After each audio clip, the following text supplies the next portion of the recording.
Hello hi అండి, అందరికీ నమస్కారం. My name is Ram. Welcome to సియో టీవీ. ఈరోజు ఆంధ్రప్రదేశ్లో ఎక్కడ చూసినా కుల మతాల గొడవలు మీకు అందరికీ తెలిసిన విషయమే. ఎక్కడ చూసినా కుల రాజకీయాలు ఎక్కువగా ఉన్నాయి. అవి తెలంగాణకు రావు అనుకుంటే ఈ మధ్యకాలంలో తెలంగాణకు కూడా గొడవలు వచ్చేసినాయి. ఆ గొడవల్లో విడిపోతున్నారు కూడా. ఈ రాజకీయ నాయకులే కాదు, జర్నలిజంలో కూడా ఇది విడిపోతుంది. అయితే ఈ కుల మతాల గురించి ఎందుకు చెప్తున్నానంటే, ఈ మధ్య కుల మతాలనే గొడవలు ఎక్కడ దాకా వెళ్ళిపోయినాయంటే ఇంటి గొడవల దాకా కూడా వెళ్ళిపోయినాయి. ఎందుకంటే ఈరోజు ఆంధ్రప్రదేశ్లో కానీ తెలంగాణలో కానీ ఇంటి రెంట్ కోసం ఎవరైనా వెళ్తూ ఉంటే అక్కడ కూడా వెజిటేరియనా నాన్ వెజిటేరియనా అని అడిగి మరీ ఇల్లు అద్దెకిస్తున్నారంట. ఇలా ఎందుకు ఇస్తున్నారు? దీని మీద నిజంగానే ఇష్యూస్ ఉన్నాయా, లేకపోతే ఇది ఒక ప్రోపగండా?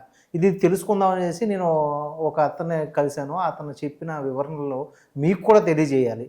అసలు అతను ఏమి మనోవేదన అనుభవించాడు, అసలు అతను ఎందుకు ఇల్లు ఖాళీ చేయవలసి వచ్చింది, లేకపోతే అతను ఎటువంటి ఇబ్బంది ఎదుర్కొన్నాడో మనం ముందు అతను ఉన్నారో అతను అడిగి తెలుసుకుందాం. అతని పేరే రొక్కం సుభాష్ చంద్ర బోస్.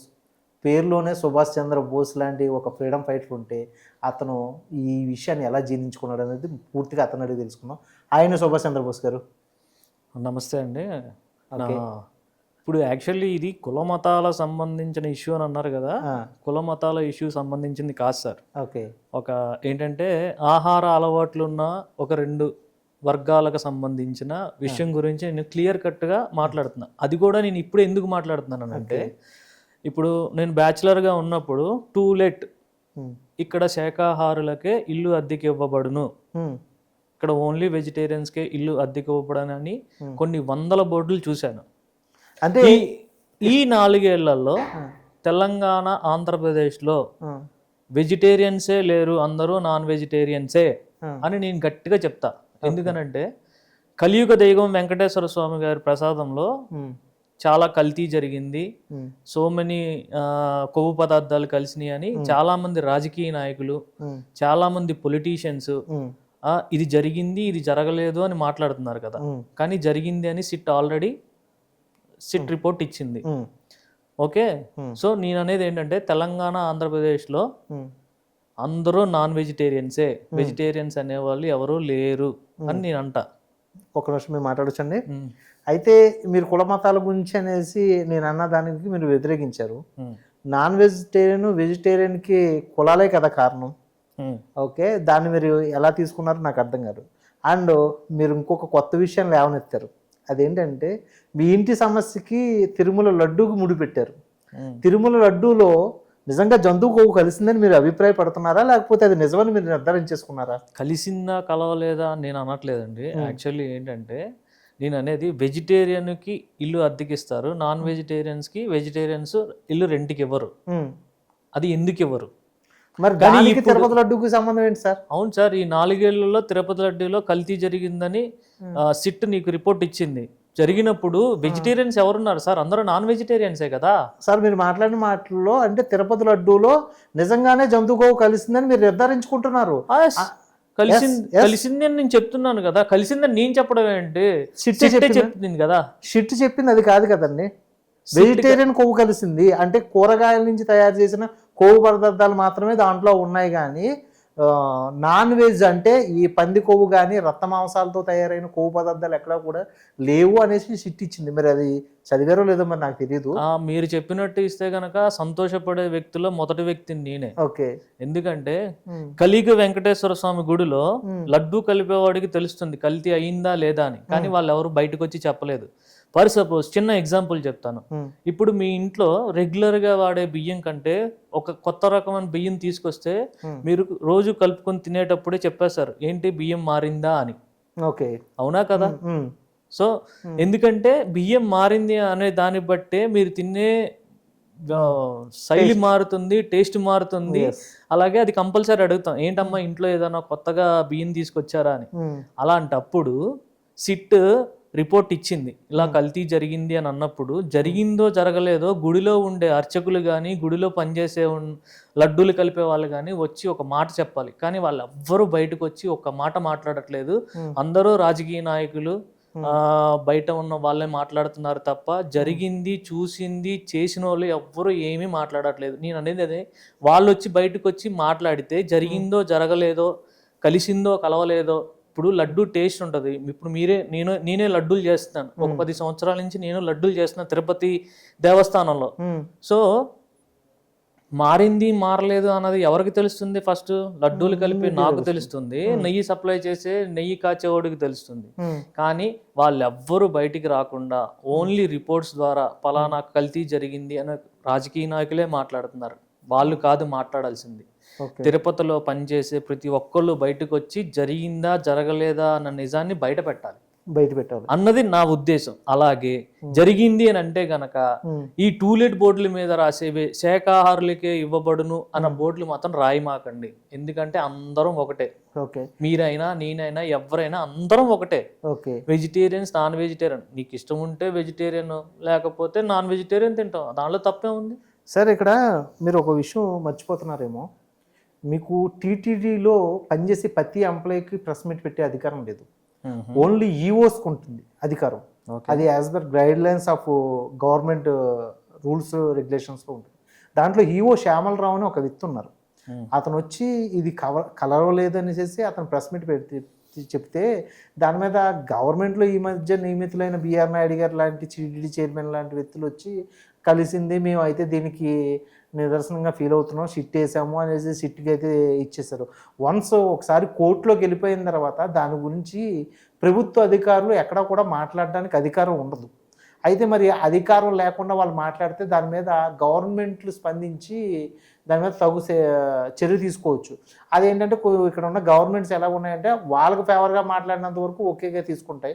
వాళ్ళకు మాట్లాడి ఫేవర్ అంటే ఇప్పుడు మీరు అన్నట్టు ఆ టీటీడీలో ఉన్న ప్రధాన అర్చకులు రమణ దీక్షితులు గారు కానీ, బయట ఉన్న చాలామంది వడక్లై వర్గం గారు కానీ, లేకపోతే ఈ టెంక్లై వర్గంస్ ఎవరైతే ఉన్నారో వీళ్ళందరూ కూడా అక్కడ పొట్టకూటి అంటారా, దాన్ని టీటీడీకి సేవ అంటారా, లేకపోతే దేవుడికి పూజ చేసుకుంటూ బతుకుతున్నారా, ఇటువంటి వ్యక్తులకి ఈ మాట్లాడితే ఎటువంటి సమస్య చుట్టుకుంటుందనేసి చాలా ఇబ్బంది పడుతున్నారు. గతంలో మీకు తెలుసో తెలీదో రమణ దీక్షితులు గారు అతని ఉద్యోగ నిమిత్తం 60 years తర్వాత అతను ఉండకూడదనేసి ప్రత్యేకంగా ఇప్పుడున్న గవర్నమెంట్ అప్పుడు కూడా ఉంటే అతను డిలీట్ చేసింది. అంటే అతన్ని రిజైన్ చేయించింది బలవంతంగా రిజైన్ చేస్తే మళ్ళీ వచ్చిన గవర్నమెంట్ అంటే వైఎస్ఆర్సీపీ గవర్నమెంట్ మళ్ళీ అతను తీసుకొచ్చి పెట్టుకుంటే అతను ఇప్పటికీ కొనసాగుతున్నాడు, అది వేరే విషయం అనుకోండి. ఇన్ని రూల్స్ అండ్ రెగ్యులేషన్స్ ఇన్ని మీరు చెప్తున్నారు, టీటీడీ దేవాలయంలో ఇన్ని ఆచార వ్యవహారాలు నడుస్తాయని అన్నప్పుడు, కల్తీ జరిగింది అని అన్నప్పుడు ఇమీడియట్లీ స్పందించాలి కదా, ఎందుకు స్పందించలేదు? అదే నేను ఇప్పుడు చెప్తున్నాను కదా సార్, టీటీడీలో పనిచేసే ఏ అర్చకులకు కానీ ఎవరికి కానీ అది గవర్నమెంట్ శాలరీ ఇస్తుంది. ఎందుకంటే టీటీడీ అనేది సంస్థ గవర్నమెంట్ అండర్ కంట్రోల్లో ఉంది. అందుకని గవర్నమెంట్ అండర్ కంట్రోల్లో ఉన్నప్పుడు గవర్నమెంట్కి తెలియకుండా స్పందిస్తే ఖచ్చితంగా వాళ్ళకి తగు చర్యలు ఉంటాయి అనేసి వాళ్ళు భయపడి ఉండవచ్చు, లేకపోతే వాళ్ళు కలవలేదనేసి వాళ్ళు నిర్ధారించుకున్నారేమో అనేసి అక్కడ అనిపిస్తుంది. అంటే కల్తీ జరగబోతుంది అని తెలిసినా సరే మీరు కల్తీ జరిగింది అనుకుంటున్నారా, కల్తీ జరగలేదు అనుకుంటున్నారా? మీరు మళ్ళీ అడుగు, మీరేమనుకుంటున్నారు? నేను యాంకర్ నండి, నేను ఏమనుకుంటాను మీరు చెప్పడానికి వచ్చారు కదా సార్. నేను యాక్చువల్లీ ఏంటంటే నాకు జరిగింది, ఇప్పుడు ఆంధ్ర తెలంగాణ రాష్ట్రాలలో వెజిటేరియన్స్ ఎవరు లేరు, నాన్ వెజిటేరియన్సే అందరూ ఉన్నారు అని అంటే కల్తీ జరిగినట్ట జరగనట్ట మీరు చెప్పండి. కల్తీ జరిగిందనేగా నేను చెప్తున్నాను. అది క్లారిటీ ఎవరు ఇవ్వాలి? రాజకీయ నాయకులు కాదు, లేకపోతే ప్రెస్ రిపోర్టర్స్ వీళ్ళు కాదు. ఆ లోపల పనిచేసే వాళ్ళు లడ్డు కలిపినప్పుడు వాళ్ళకి తెలుస్తుంది ఇది కల్తీగా ఉంది, ఇది బాగాలేదు అని తెలిసే వాళ్ళు బయటకు వచ్చి చెప్పాలి. అది చెప్తే బయట నాలాంటి వాళ్ళకి తెలుస్తుంది కదా ఇది జరగలేదో జరిగిందో. లేకపోతే ఇప్పుడు మీరు అంటున్నారు టీటీడీలో పనిచేసే వాళ్ళెవ్వరికి ప్రెస్ మీట్లు పెట్టే అధికారం లేదు అని అన్నారు. ఓకే, వెరీ గుడ్, నేను అప్రిషియేట్ చేస్తా. ఒక లెటర్ రాయొచ్చు కదా, లెటర్ రాసి కల్తీ లాగా అవుతుంది, ఈ విధంగా అవుతుందని ఒక లెటర్ రాసి బోర్డుకి సబ్మిట్ చేయొచ్చు కదా. ఆ సబ్మిట్ చేసింది ఏదన్నా శ్యామలరావు గారే ఉన్నారు. ఇప్పుడు మీరు చెప్పారు టీటీడీలో పనిచేసిన శ్యామలరావు గారు జరిగిన మొదటి ట్యాంక్ వచ్చి లడ్డు కలుపుతున్నప్పుడే ఒక లెటర్ రాసి పంపిస్తే మీకు చూసుకుంటది కదా. అంటే ఇన్ని నియామకాలు ఇన్ని ఉన్న వాటిల్లో మీకు తెలుస్తుంది కదా. అది యాజ్ పర్ రూల్స్ ప్రకారంగా యాజ్ పర్ రూల్సే నేను చెప్తాను. శ్యామలరావు గారు చెప్పేది కూడా ఒకటే, నేనే ఉన్నాను, వాళ్ళు చెప్పిన ఆరోపణ ఏదైతే ఉందో ఇప్పుడున్న గవర్నమెంట్ చెప్పే ఆరోపణలో నేనే ఉన్నాను, నేను చూస్తున్నంత వరకు కల్తీ జరగలేదయ్యా అనేసి ఆయన ప్రెస్ మీట్ పెట్టాడు. అతను 3 times కూడా ప్రెస్ మీట్లు ఇదే చెప్పాడు. మరి అంటే మీరందరికీ కలిసింది అని అన్న దానికి షిట్ కూడా ఈరోజు కోర్టుకి తుది రిపోర్ట్ ఇచ్చేసింది. ఆ రిపోర్ట్లో ఏం చెప్తుంది అంటే టీటీడీలో జంతు కొవ్వు పదార్థాలు కలవలేదు, బట్ సింథటిక్ గీ అంటే ఏంటంటే కెమికల్తో తయారు చేసిన గీ. అది దాంట్లో కెమికల్ అంటే మీరు అనుకుంటున్నట్టు బాత్రూమ్ వాటర్ అదే అటువంటి కెమికల్ గీ కాదు. ఈ కూరగాయలతో కూడా కొవ్వు పదార్థాలు వస్తాయి, ఆ కొవ్వు పదార్థాలతో నెయ్యి తయారు చేస్తున్నారు అనేసి సిట్ రిపోర్ట్ ఇచ్చింది. దాని మీద సిబిఐ కూడా కలిసే రిపోర్ట్ ఇచ్చింది. దీని మీద ఇప్పుడున్న కోర్టు ఏదైతే జడ్జిమెంట్ ఇస్తుందో ఆ జడ్జిమెంట్ వచ్చే వరకు కూడా అది కలిసిందా కలవలేదా అనేది ఫైనల్ జస్టిఫికేషన్ ఇవ్వడానికి ఎవరో అర్హులు కాదండి, ఈవెన్ సీఎంతో సహా కూడా, లైక్ పిఎంతో సహా కూడా. బట్ ఏంటంటే ఇక్కడ మన వ్యక్తిగత నిందలకి ఆరోపణలకి దేవుడిని బలి చేస్తున్నాం. దేవుడి బలి ఎంతవరకు వెళ్ళిపోయిందంటే అమెరికాలో కూడా కొలిచే మన దేవుణ్ణి, అంటే ప్రపంచవ్యాప్తంగా టాప్ 2 దేవుడు ఎవడంటే మన ఇండియాలో ఉన్న తిరుమల వెంకటేశ్వర స్వామి, ఎందుకంటే ఎక్కువ కలెక్షన్ ఉన్న దేవుడు. టాప్ 1 వచ్చేసి అమెరికా న్యూయార్క్ చర్చ్, తర్వాత ఇదే అంత గ్రేస్ పీరియడ్ అంత క్రౌడ్ ఉన్న టెంపుల్. అటువంటి టెంపుల్ మీద వచ్చిన న్యూస్ కాస్త ఈరోజు ప్రపంచ దేశాలన్నీ కూడా హవాకయ్యి ఆశ్చర్యపోయి అవహేళనగా ఫీల్ అంటే ఇప్పుడు మీరు అంటే గ్రేడింగ్ చేశారు చూసారా, అబ్బా మీ మేధావితనానికి నిజంగా శతకోటి వందనాలు. ఎప్పుడు దేవుణ్ణి గ్రేడింగ్ చేసి ఈయన టాపు ఆయన తక్కువ ఈయన ఎక్కువ కాదు. మా సందు చివరన వెంకటేశ్వర స్వామి కూడా మా గుడే అది. ఎందుకంటే మా మనోభావాలు అవి. ఎందుకంటే నేను ప్రతిరోజు ప్రతి పూట మనం ఆ దేవుణ్ణి దర్శించుకొని మనం ఏదైనా ఒక పని స్టార్ట్ చేస్తాం. అంతేగాని ఇప్పుడు మీరు చెప్పారు చూసారా ఏదో చర్చ్ తర్వాత వెంకటేశ్వర స్వామి సెకండ్ ప్లేస్ అని, అలా ఎప్పుడు అనొద్దు. వెంకటేశ్వర స్వామి నమ్ముకున్న వాళ్ళు ప్రతి ఒక్కళ్ళు ఆయనకి ఏదో ఒకటి చేయాలనుకుంటారు.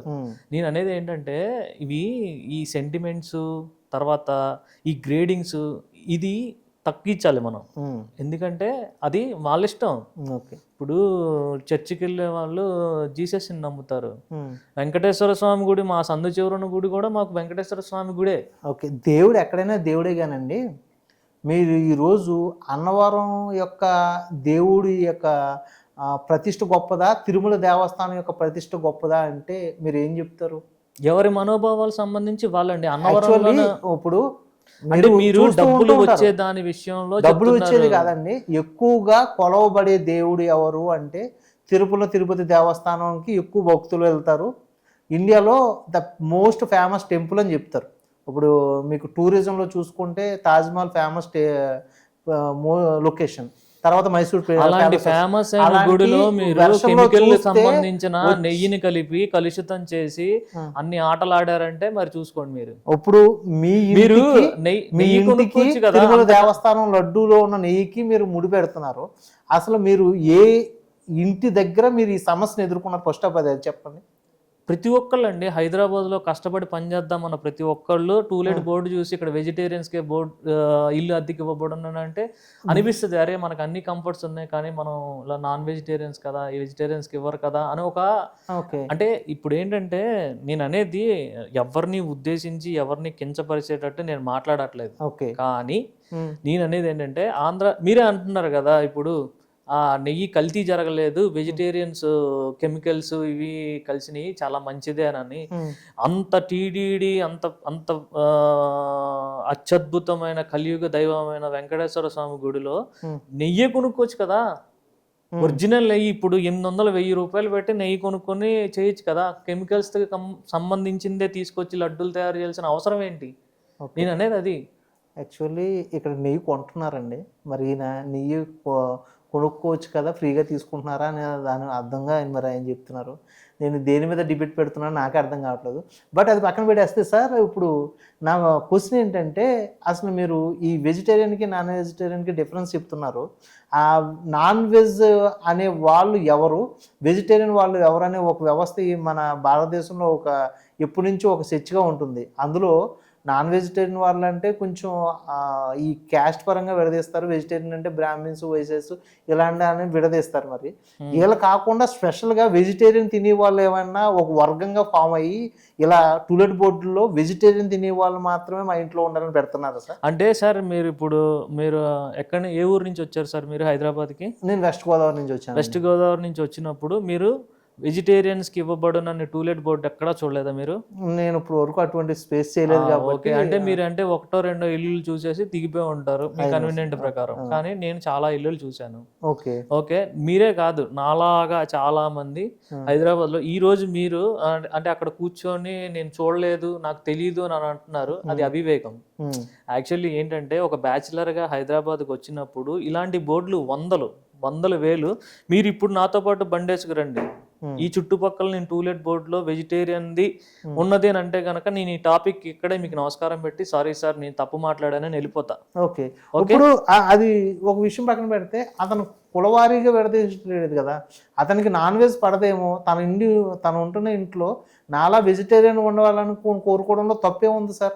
కరెక్టే, నేను ఆయన మనోభావాలను ఏమి దెబ్బతీయట్లా. కానీ నేను అనేది ఏంటంటే తెలంగాణ ఆంధ్ర రాష్ట్రాల్లో ఈ 4 ఏళ్లలో వెజిటేరియన్స్ అనే వాళ్ళే ఎవరు లేరు, అందరూ నాన్ వెజిటేరియన్సే అంటే అని అంటున్నా నేను. తప్పే ఉంది నా దృష్టిలో. మీకేంటంటే ఇప్పుడు మీరు నాన్ వెజ్ కాబట్టి ఇప్పుడు వెజిటేరియన్గా అక్కడ మీకు చోటు దక్కలేదు కాబట్టి తిరుమల లడ్డూని తీసుకొచ్చి దీంట్లో కలిపేస్తున్నారు. తిరుమల లడ్డూలో కల్తీయే జరగలేదని సిట్ చెప్తుంటే మీకేమో కల్తీ జరిగిందనేసి మీరు నిర్ధారించుకుంటున్నారు అనేసి ఇప్పుడు వీళ్ళందరూ నాన్ వెజే తినేశారు అనేసి వాళ్ళకి చెప్తున్నారు. ఫస్ట్ ఆఫ్ ఆల్ తప్పే కదా సార్. ఫస్ట్ ఆఫ్ ఆల్ నేను వెజిటేరియన్స్ ఎవరు లేరు, అందరూ నాన్ వెజిటేరియన్సే అని అన్నాను. తర్వాత తిరుపతి లడ్డు తిన్న ప్రతి ఒక్కళ్ళు నాన్ వెజిటేరియన్సే అని అన్నాను. నేను దానికి కట్టుబడి ఉంటాను. తర్వాత మీరేమన్నారు, కల్తీ జరిగింది కానీ దాంట్లో ఏ మాంసాలు ఏవి కలవలేదు, కెమికల్స్ వెజిటేబుల్ ఇవి కలిసినవి అని అన్నారు. సిట్ ఏదో అన్నారు అని అన్నారు. కరెక్టే, ఓకే రైట్, నేను ఒప్పుకుంటాను. కానీ ఈ అవి కలపాల్సిన అవసరం ఏంటి? టీటీడీ అనేది మీరే చెప్పారు ఇండియాలో 2nd ప్లేస్ అని. అవునండి. 2nd ప్లేస్ లో ఉండి కమర్షియల్ గా బోల్డ్ డబ్బు ఉన్న వెంకటేశ్వర స్వామి అవి కలపాల్సిన అవసరం ఏంటి? ఒరిజినల్ గీ నెయ్యే కొనుక్కోవచ్చు కదా. అదే కదండి ఇప్పుడు గవర్నమెంట్ బయట పెట్టింది, వాళ్ళందరినీ శిక్షించడమే. అప్పుడు మరి తప్పు జరిగినట్టే కదా. తప్పు జరిగిందని ఒప్పుకుంటే మరి నేను చెప్తున్నాను తప్పు జరిగింది అని నేను చెప్తున్నాను. అదే ఆ తప్పును మీరు ఇంకో రకంగా నిందిస్తున్నారు కదా. ఇంకో రకంగా కాదు సార్, 100 రకాల క్వశ్చన్లు వస్తాయి సార్. ఓకే, 100 రకాల క్వశ్చన్లు వస్తాయి. 100 రకాల క్వశ్చన్స్ లో మీ ఇంటికి అది ఒక క్వశ్చన్ అయిపోయింది. నేను అనేది ఒకటేనండి, తెలంగాణ ఆంధ్రప్రదేశ్లో వెజిటేరియన్స్ అనే వాళ్ళే లేరు, అందరూ నాన్ వెజిటేరియన్సే. నేను దీనికి కట్టుబడి ఉన్నాను.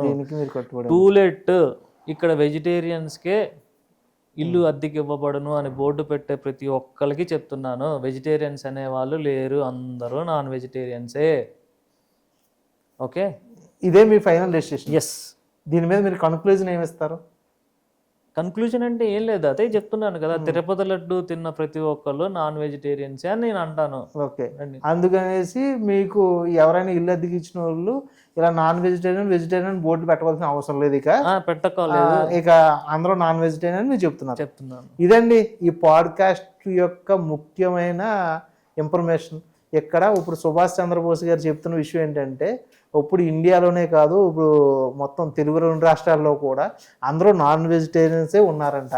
తిరుమల లడ్డు తిన్న వాళ్ళందరూ కూడా నాన్ వెజిటేరియన్సే అని ఆయన నొక్కి ఒక్కాడిస్తున్నారు. మరి దీని మీద ప్రజలు ఏ విధంగా స్పందిస్తారు, కామెంట్ రూపంలో ఏ విధంగా స్పందిస్తారో చూడాలి. షిట్ ఇచ్చిన నివేదికను కూడా ఆయన పరిగణనలోకి తీసుకోవట్లేదు. ఆయన ఖచ్చితంగా జంతువుకు కలిస్తేనే నాన్ వెజిటేరియన్ అవుతుంది అనే రకంగా ఆయన అయితే మాట్లాడుతున్నారు. దానికి తోడు అతనికి ఇంటికి ఎవరైతే అద్దెకి ఇవ్వలేదో వాళ్ళందరూ కూడా నాన్ వెజ్ తిన్న వాళ్ళే, వాళ్ళందరూ కూడా కుల మతాలకు అతీతమే అనేసి ఆయన అయితే నిర్ధారించేశారు. మరి దీని మీద మీరేమనుకుంటున్నారో కామెంట్ రూపంలో తెలియజేయాలని కోరుకుంటున్నానండి. ఇది ఈ వారం పాడ్కాస్ట్ యొక్క ముఖ్య సమాచారం. మళ్ళీ మంచి పాడ్కాస్ట్తో మీ ముందుకు వస్తాం. అప్పటి వరకు సైన్ అవుట్ నిర్వహణ.